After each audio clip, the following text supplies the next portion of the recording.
روزای خوب واسه من غم دیدار.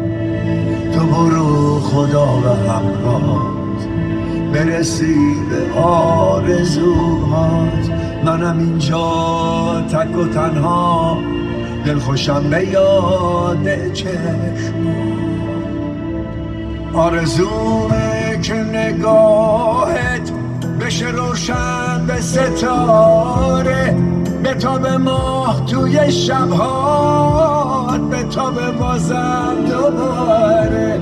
هر جایی که پا میذاری پر از عاطفه باشه، رنگ قصه رو نبینی، قصه از دلت جداش.